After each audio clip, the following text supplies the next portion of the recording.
इस तरह के रोजाना डिक्टेशन की वीडियोस पाने के लिए हमारे चैनल रेयांसी स्टेनो को सब्सक्राइब कीजिए और बेल नोटिफिकेशन आइकॉन को दबाइए ताकि हमारी लेटेस्ट वीडियोस आप तक सबसे पहले पहुंचे। डिक्टेशन शुरू हो रही है 3 सेकंड में।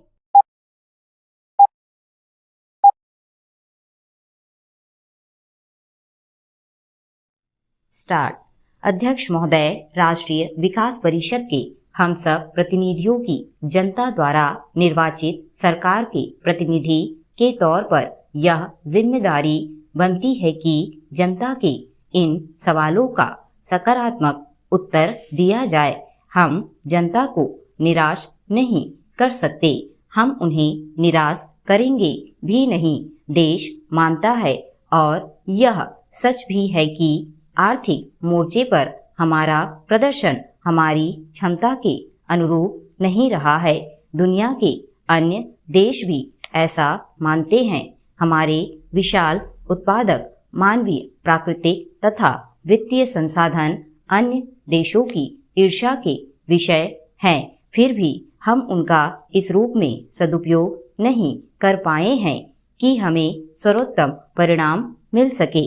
हमारी जनता की उत्पादक ऊर्जा की राह में जो रोड़े हैं उन्हें हटाया जाना जरूरी है। हमें अपनी अर्थव्यवस्था को और अधिक विकास के रास्ते पर ले जाना होगा। इसलिए मैंने योजना आयोग से कहा था कि वह अगले 10 वर्षों में प्रति व्यक्ति आय को दोगुना करने का लक्ष्य निर्धारित करे। मुझे पता था कि यह लक्ष्य आसान नहीं है, लेकिन यह असंभव भी नहीं है। आखिरकार कई ऐसे देशों ने हमसे ज्यादा विकास दर हासिल की ही है जिनके संसाधन हमारी तुलना में कम है। पैरा महोदय, पंचवर्षीय योजनाओं के माध्यम से भारत में नियोजित विकास की प्रक्रिया जब शुरू हुई थी तब और अब की परिस्थितियों में बड़ा अंतर है।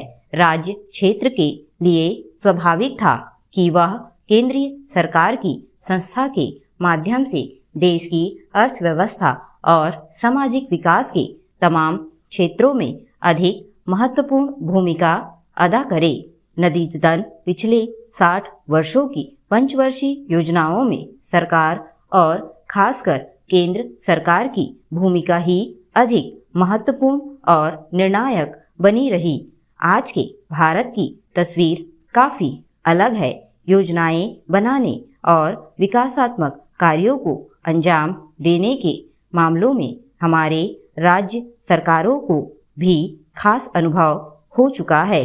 पंचायती राज्य संस्थाओं के सशक्तिकरण के लिए 10 साल पहले हमने संविधान में संशोधन किया था ताकि वे विकेंद्रित विकास की इस प्रक्रिया में महत्वपूर्ण भूमिका निभा सके।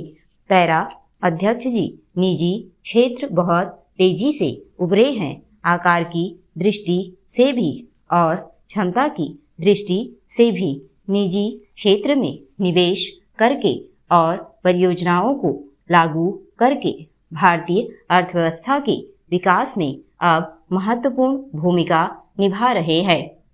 खासकर 10 वर्ष पूर्व शुरू हुए आर्थिक सुधारों के बाद निजी क्षेत्रों को प्रवेश की व्यापक अनुमति दी गई है ताकि वे हमारे लक्ष्यों की प्रगति में योगदान दे सके।